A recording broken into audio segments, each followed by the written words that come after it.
Assalamualaikum warahmatullahi wabarakatuh. Selamat malam pendengar setia channel Cipta Cerita Diary. Saya Anto dan saya akan mengajak Anda memasuki dunia malam yang penuh dengan ketegangan dan misteri. Bersiaplah untuk pengalaman menyeramkan yang akan menghantui pikiran Anda semalaman.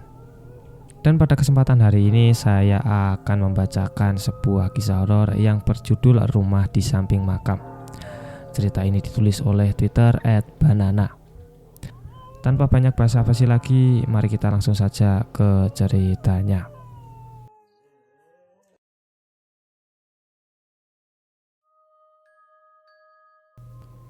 Waktu itu aku baru resign dari pekerjaan di Batam dan pulang ke Jawa, menganggur kurang lebih 2-3 bulan.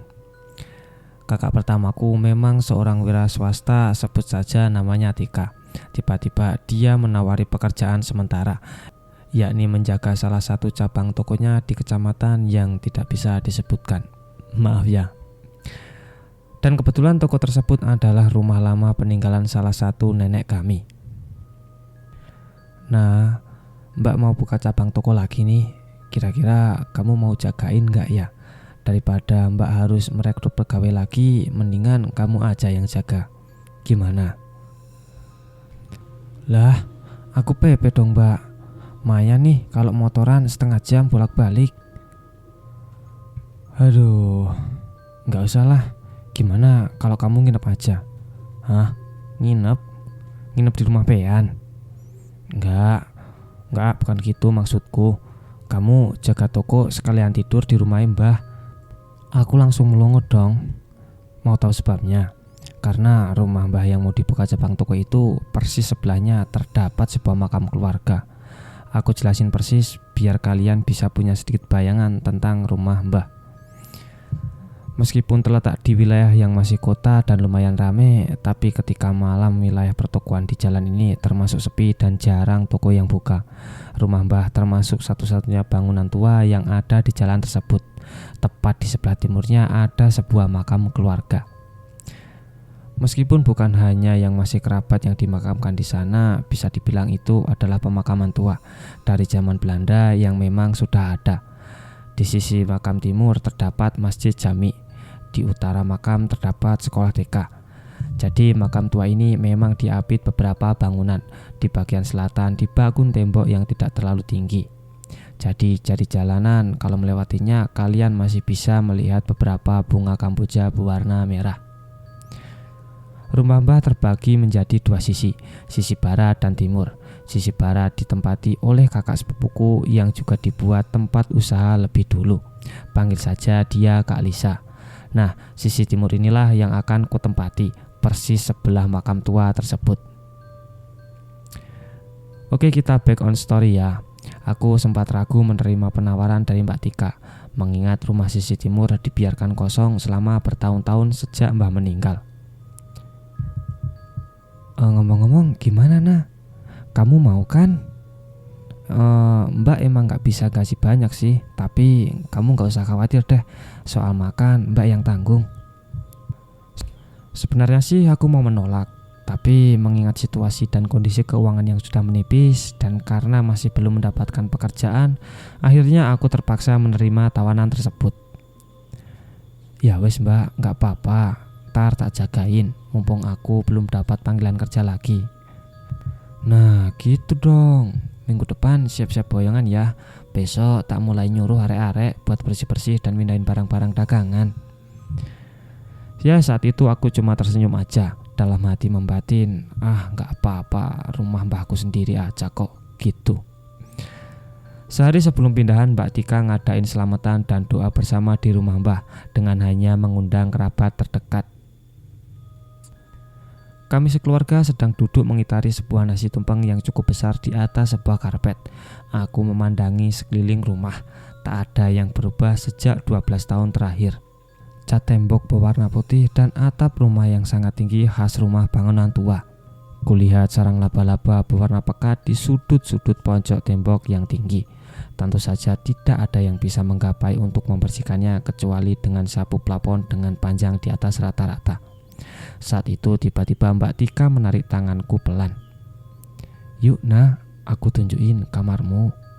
Aku pun langsung berdiri lalu mengikuti langkah dari belakang menuju ruangan dengan 2 pintu kayu tinggi berwarna hijau muda. Mbak Tika membuka salah satu sisi pintu tersebut dan tampak sebuah ruangan berukuran 5 kali 5 meter dengan kamar mandi dalam.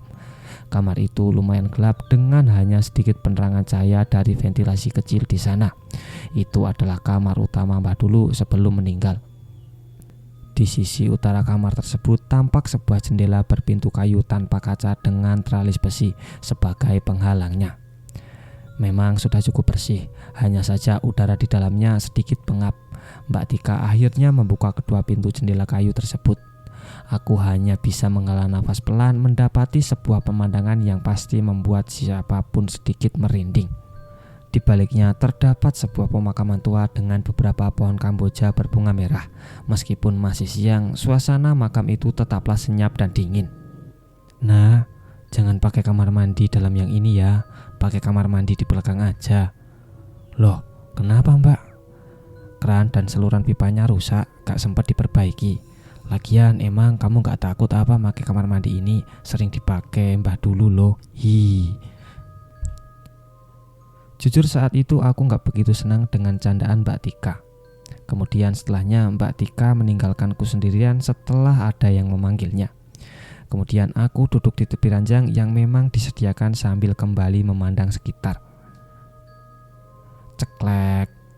Aku mendengar suara kusen pintu dan mataku pun mengarah ke pintu kamar mandi yang sedikit terbuka. Loh, kok kebuka ya? Perasaan tadi masih tertutup. Akhirnya aku berjalan ke arah kamar mandi dan melongok ke dalamnya. Temaram dan pengap. Cat berwarna hijau muda tampak mengelupas di sana sini, kotor dan tentu saja banyak sarang laba-laba. Tak ada ventilasi sedikit pun dari luar. Tapi entah kenapa aku bisa merasakan semilir angin dingin keluar dari dalam kamar mandi Mbah. Tiba-tiba tengkuk leher terasa merinding. Jujur, meskipun bukan indigo, tapi dari kecil aku adalah orang yang sangat sensitif dengan hal-hal semacam itu. Hari ini adalah malam ketiga menempati rumah Mbah, karena di 2 malam sebelumnya aku masih ditemani Mama menginap di sini. Dan saat itu tidak ada gangguan apapun. Ya jelas, karena tiap habis subuh dan maghrib Mama sering mengaji dan salat tahajud tiap malam. Dan saat itu aku masih merasa sangat safe ya. Di hari ketiga setelah Mama pulang, ini adalah malam pertamaku tidur di rumah Mbah sendirian. Oke, fine. Mungkin ini terdengar sedikit berlebihan karena di rumah sisi barat masih ada Kak Lisa yang menempati. Kami hanya terpisah tembok dan satu pintu yang saling berhubungan. Hanya saja pintu itu digembok dan tertutup lemari kayu tua yang besar di baliknya. Oh iya, satu lagi. Aku juga membawa serta kedua kucing kesayanganku. Kuletakkan kandang mereka di ujung belakang dekat kamar mandi. Seusai salat isya aku bersantai di kamar sambil bermain HP. Kemudian tiba-tiba tercium aroma wangi yang melintas melewati hidungku. Mungkin itu bau bunga kamboja yang terkena angin melewati ventilasi. Padahal bunga kamboja kan gak ada bau wangi-wanginya sama sekali. Aduh. Tak lama setelahnya kedua kucingku mengeong keras dan saling bersahutan. Cukup lama mereka bersuara. Padahal beberapa kali sudah kucoba tenangkan dengan menyautinya. Biasanya mereka akan terdiam jika demikian, tapi tidak untuk malam ini. Bukannya tak merasa, tapi hanya saja aku mencoba mengabaikan keganjilan ini dengan bersikap tidak terjadi apa-apa dan berpura-pura berani merupakan salah satu cara agar mereka yang sengaja ingin mengungkap entitasnya tidak menangkap ketakutan kita. Dan kemudian kucingku mengeong lagi. Aduh, oke. Ini sudah benar-benar gak baik dalam batinku. Selain itu, makin lama atmosfer di dalam kamarku juga makin tak mengenakan. Bau wangi makin menjadi dan suara kucing-kucingku pun semakin melengking. Aku bangkit dari posisi dan mengambil langkah cepat menuju ke arah kandang. Momo dan Mimi, nama anak kaki 4ku, terlihat resah di dalam kandang besinya. Apalagi si Momo, si kucing jantan berwarna hitam putih tampak bolak-balik naik turun tangganya. Kebetulan kandang kucing itu memang model tingkat dan berukuran cukup besar. Momo, hei, ucapku sambil membuka salah satu pengait pada pintu lalu memasukkan tanganku mencoba mengelus manja kucing besarku yang satu ini. Meong, meong. Momo memandangku aneh, namun kini suaranya terdengar lebih pelan. Keduanya pun terdiam, dan bukan hal aneh lagi kalau kucing juga hewan cukup sensitif dalam merasakan suatu keganjilan. Aku lupa menjelaskan kalau kamar mandi di rumah ini terpisah dengan WC-nya. Sebelah kanan kandang kucing letak kamar mandi, sedangkan sebelah kiri adalah WC atau toilet. Tepat pada saat itu aku merasakan sebuah bayangan hitam melintas cepat keluar dari dalam WC. Aku benar-benar tak berani menoleh saat itu. Jantungku rasanya sangat ingin melompat dari tempatnya. Kulihat Momo dan Mimi menoleh bersamaan. Kedua mata besar mereka tampak melihat sesuatu, tapi mereka tidak mengeong sama sekali. Tak lama setelahnya mereka mulai bersikap biasa lagi, seperti tidak terjadi apapun. Akhirnya aku beranikan diri menoleh dan mengintip lorong menuju kamar sambil membaca istighfar berulang kali. Tentu saja sepanjang lorong itu tak ada siapapun. Aku berusaha meyakinkan diri bahwa itu hanya halusinasiku karena terlalu parno ditinggal sendiri. Meskipun dalam hati kecil aku yakin sih mungkin para penghuni lama di rumah ini sedang melakukan salam perkenalan pada penghuni baru seperti aku. Hari-hari berikutnya aku masih mengalami gangguan yang lain-lain. Hanya saja sudah mulai terbiasa, karena menurutku gangguan-gangguan itu tidak terlalu ekstrim, seperti bau wangi, bunga sedap malam, sekelebat bayangan yang mondar-mandir, atau suara pintu yang diketuk sesekali. Tentu saja hal itu tidak terjadi setiap hari, hanya di hari-hari tertentu saja, atau ketika aku melakukan sesuatu kekhilafan. Dan akan kuceritakan di cerita ini, dan semoga hal ini jadi pelajaran buat kita semua. Entah kenapa malam itu badan terasa sangat capek. Rasa kantuk sudah tak tertahankan, padahal saat itu jam masih pukul 8 malam. Akhirnya aku putuskan untuk rebahan sebentar. Niat hati pengen merem-merem dulu setengah jaman, dan ternyata malah kebablasan. Aku nggak tahu waktu itu sudah jam berapa. Udah bangun sih sebenarnya, cuma mata belum kuat melek aja. Saat itu tiba-tiba terdengar suara air mengucur dari keran. Aku dengerin lagi lebih seksama. Beneran suara air itu ternyata mengucur dari keran dan arahnya dari kamar mandi dalam, yang ternyata pipa kamar mandi dalam kerannya belum sempat diperbaiki. Aduh, deg-degan banget gua rasanya. Kali ini beneran udah sadar tapi gak berani melek. Kemudian gak beberapa lama kedengaran orang kayak mau ambil air pakai gayung. Bukan suara orang mandi sih, tapi kayak suara aktivitas orang yang lagi berwudu gitu. Sayup-sayup ada suara orang lagi pakai sendal, terus jalan kayak rada diseret-seret. Berharap banget waktu itu aku masih dalam mode mimpi. Tiba-tiba aku ngejingkat kaget karena ada yang narik kaki kananku kuat banget. Aku ya langsung kebangun, tapi ya gak tahu itu siapa yang narik. Sumpah badan gua langsung gemeter kenceng sambil beristighfar, terus baca ayat kursi dan surat-surat pendek lain. Kondisi kamar masih sepi dan pintu kamar mandi juga masih tertutup, bahkan terkunci. Aku raba-raba HP terus ngeliat layar, ternyata udah jam 3 pagi. Satu hal yang baru kusadari saat itu, ternyata aku memang belum sempat melaksanakan sholat isya tadi. Oke, kita lanjut nggak nih ceritanya? Ya udah, kita lanjut lagi ya. Kali ini ceritanya bukan dari pengalamanku sendiri, tapi cerita dari pengalaman tante dan omku, yaitu adiknya bapak. Mereka juga sempat tinggal di rumah mbah sebelum akhirnya rumah ini dibiarkan kosong beberapa tahun kemudian. Siang itu tante Erin gak sengaja mampir ke tempatku. Dia bilang pengen lihat toko cabang baru Mbak Tika, dan dia kemudian bertanya kepadaku, "Kamu ternyata berani tinggal sendirian toh di sini?" "Ya beranilah. Lah ini ada Momo dan Mimi." "Berarti kamu pemberani ya?" "Ya jelas aku berani, lawang gak ada apa-apa kok." "Ah, masa gak ada apa-apa?" Tiba-tiba Tante Erin berjalan ke kamarku. "Kamu tidur di sini?" "Iya, emang kenapa?" Mau ku ceritain sesuatu enggak?" Wah, hawa-hawa gak enak sih kalau udah ngomong kayak gini. Kebiasaan jelek Tante Erin itu suka nakut-nakutin aku. Jahil banget deh orangnya pokoknya. Mukaku pun saat itu langsung berubah menjadi masam. Kali ini aku akan bercerita menjadi sudut pandang orang ketiga. Hari itu Tante Erin usai menidurkan anaknya yang masih berusia 5 bulan yang bernama Rama dan meletakkannya di box bayi. Ia melihat jarum jam sudah menunjukkan angka jam 10 malam. Rasa lelah dan kantuk mulai menghinggapi. Akhirnya ia memutuskan untuk kembali ke kamar utama atau kamarnya Mbah. Dilihatnya Om sudah tertidur lelap. Tante Erin pun segera membaringkan tubuh di samping suaminya. Malam itu entah kenapa atmosfer di dalam rumah tidak begitu mengenakan. Pengap namun udara terasa dingin. Ia akhirnya mencoba untuk memejamkan mata. Sudah hampir sejam Tante Erin belum benar-benar bisa tidur.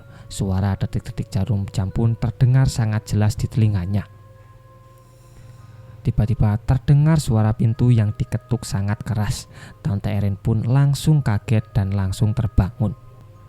Ternyata suara itu berasal dari kamar mandi dalam. Kala itu kamar mandi dalam memang masih bisa digunakan dan belum rusak. Ia menoleh dan mengguncang tubuh suaminya. Pasalnya di rumah itu hanya ada mereka bertiga saja.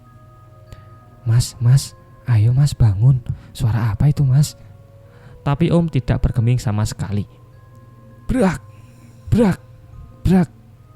Suara ketukan yang keras itu berubah menjadi suara pintu yang digedor dari dalam, seolah-olah ada sesuatu yang ingin mencoba keluar dari dalam sana. Tante Erin saat itu makin ketakutan hingga badannya terasa membeku. Tiba-tiba terdengar suara orang berdehem. Suara itu terdengar berat dari dalam. Entah kenapa mata Tante Erin malah menoleh ke arah ventilasi kecil di tembok atas. Di sana tampak 2 bola mata berwarna merah mengintip dari sana. Tante Erin langsung memejamkan mata sambil melantunkan doa-doa yang dia hafal. Sampai-sampai ada beberapa ayat yang salah ia ucapkan saking takutnya. Setelah itu suara gedoran pintu pun berhenti. Saat itu tiba-tiba suasana langsung hening. Tanpa membuka mata, akhirnya Tante Erin segera berbaring dan membungkus tubuhnya dengan selimut. Ah, masa sih Tan? Tanyaku meyakinkan. Ih, kamu dibilangin. Dulu rumah ini sisi barat dan timur masih aku tempatin semua hingga halaman rumah belakang. Kadang juga ya nak, aku sering mencium bau bunga melati kayak Mbah lagi lewat. Terus jam 2 atau jam 3 pagi aku sering dengar orang lewat jalan pakai sandal bakia. Wah gila sih, bunga melati kesukaan Mbah dulu saat masih hidup. Tiap Mbah lewat pasti bau bunga melati. Bunganya sering ditaruh di atas sajadah. Bahkan beliau saja sampai nanam bunga melati di halaman depan. Pas masih kecil dulu melatinya sering aku petik. Paling Mbah cuma bilang, kembangku. Bandel bener nih anak.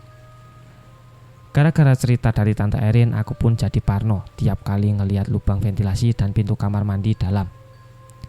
Gimana nak? Kerasan gak tinggal di rumah sebelah? Tanya Mas Anto, suami dari Kak Lisa. Kamis malam setelah Isya, aku biasa nongkrong di rumah Kak Lisa dan numpang nonton TV. Ya gitu deh. Ngomong-ngomong, toko rame enggak? Ya gak mesti mas, kadang rame, kadang sepi. Lah saingan depanku distro loh, jawabku sambil ngunyah cemilan. Kamu gak diliatin apa gitu di rumah sebelah? Aku sempat terdiam. Enggak sih, paling cuma bau-bau wangi kembang gitu. Tapi ya gak ada apa-apa. Jujur paling males lah kalau bahas ginian. Tiba-tiba Mas Anto nyeletuk. Kamu ngerti gak? Aku tahu ngalamin kejadian gak ngenakin loh pas di halaman belakang. Kejadian apa mas? Ya kejadiannya pas malam Jumat kayak gini. Oke, kali ini aku akan kembali menceritakan dari sudut pandang orang ketiga lagi.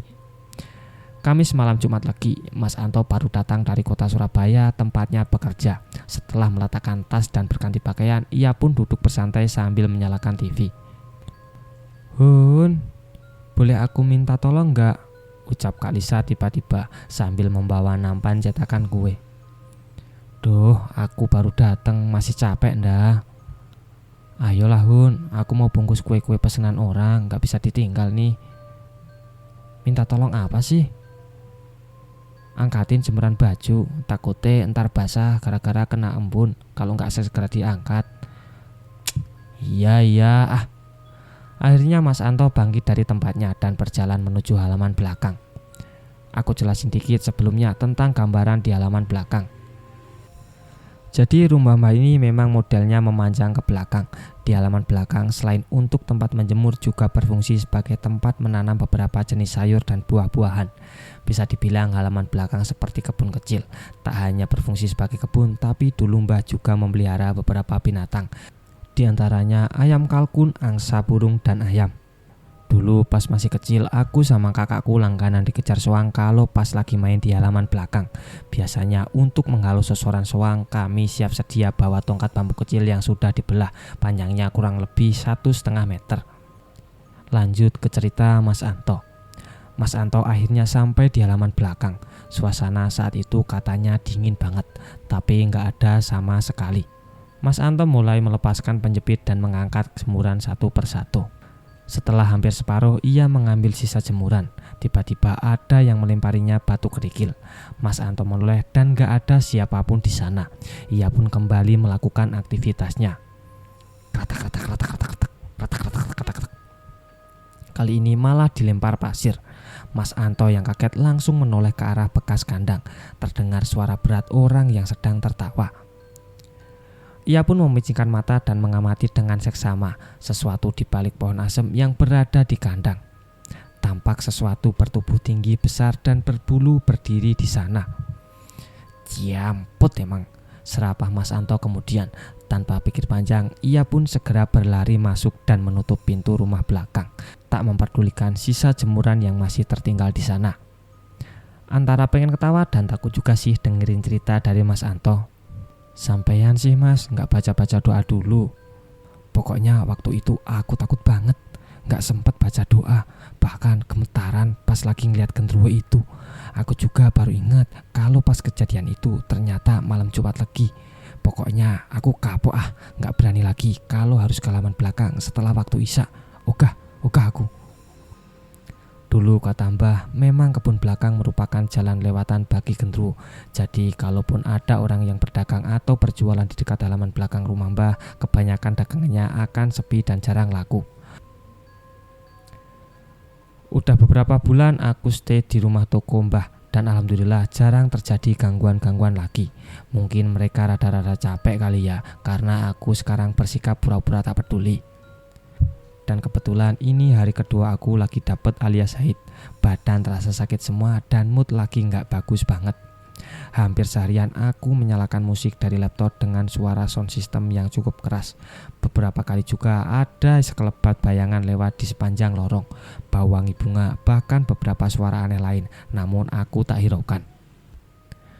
Anehnya kalau mood lagi jelek, aku jadi orang yang super berani, gak takut dengan apapun dan malah terkesan nantangin. Suara musik pun semakin aku naikkan volumenya. Please ya, jangan ditiru, nanti ini ganggu tetangga. Malam harinya aku melepaskan Momo dan Mimi dari kandang. Seringnya sih mereka aku lepas di malam hari. Kalau sudah masuk jam tidur, aku baru masukkan kembali ke kandang. Kali ini mereka bermain-main di kamar, sedang aku bersantai sambil rebahan di ranjang. Waktu itu aku memang lagi asik chat dengan pacar. Sekarang jadi mantan sih ngomong-ngomong. Dia udah nikah sama orang. Tiba-tiba Momo dan Mimi mengeong dengan suara keras secara bersamaan. Tapi suara mereka sedikit menggeram seperti sedang melihat musuh. Pandangan keduanya pun mengarah ke atas langit-langit kamar. Kupikir di atas sana mereka sedang melihat cicak. Karena mereka memang suka berburu cicak, kadang serangga. Setelah selesai bermain-main lalu mati, mereka akan membawa bangkai-bangkai hewan itu kepadaku. Aduh, dasar kucing-kucing. Sekali lagi kulihat langit-langit kamar, namun tak ada apapun di sana. Kemudian kupanggil keduanya bergantian, bahkan kucoba alihkan perhatiannya. Namun Momo dan Mimi masih bergeming. Aku tahu mereka melihat sesuatu yang tak beres, karena sejak itu bulu rumah di belakang tengkukku berdiri. Aku mulai melantunkan ayat kursi dan surat-surat pendek pengusir jin yang lain. Mataku juga mengarah ke langit-langit kamar. Udara saat itu makin dingin. Tiba-tiba aku dengar sesuatu merayap di dinding. Suara merayapnya benar-benar kedengeran, kayak seekor serangga raksasa berjalan dengan cepat di sana. Hanya saja tak kasat mata. Ketak, ketak, ketak, ketak, ketak, ketak, ketak, ketak. Momo dan Mimi masih terdiam. Hanya saja kedua bola mata hitam mereka makin membesar. Sayup-sayup aku mendengar suara cekikikan anak kecil. Pelan sih, tapi suaranya terdengar jelas di telinga. Tak beberapa lama leherku terasa panas dan berat. Astagfirullah, gumamku saat itu. Kalau sudah begini tandanya makin gak bagus. Mungkin mereka ada yang ingin mencoba masuk.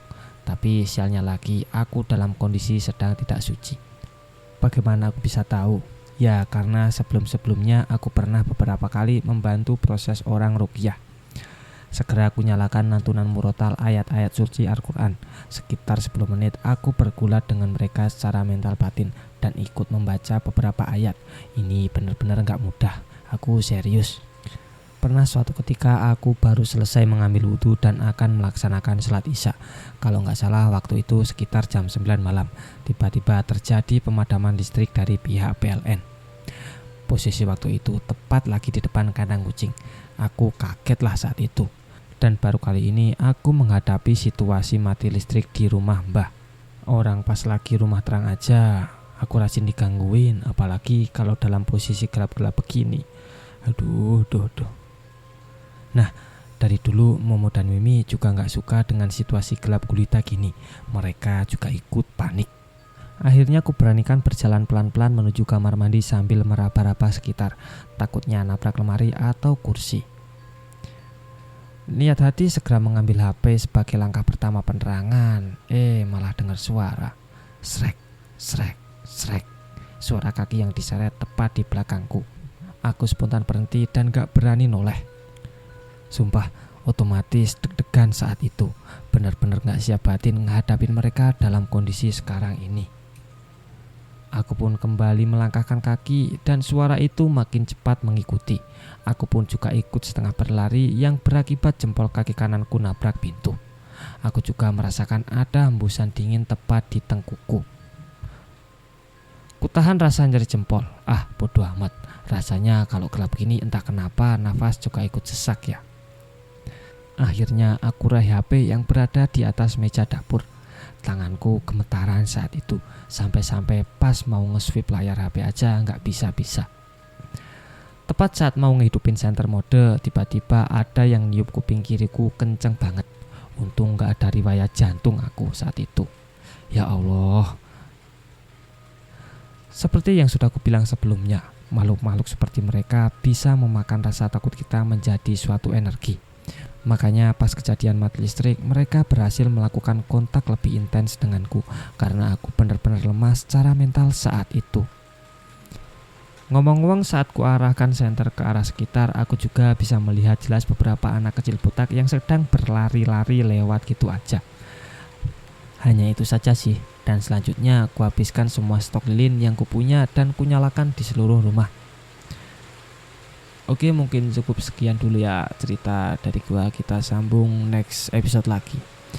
Oh ya, jadi sebelumnya mohon maaf untuk kalian ya pendengar setia. Jadi untuk hari-hari ini emang aku jarang sekali upload karena ya aku juga nggak tahu sih, tiba-tiba aja banyak sekali keperluan yang menghambat aku untuk membuat cerita buat kalian. Jadi gua mohon maaf banget buat kalian. Dan gue ucapin terima kasih banyak buat kalian yang udah subscribe dan udah support aku selama ini. Dan semoga kalian selalu diberi kemudahan rezeki dan panjang umur. Amin. Dan sampai jumpa di cerita selanjutnya ya guys ya. Dadah.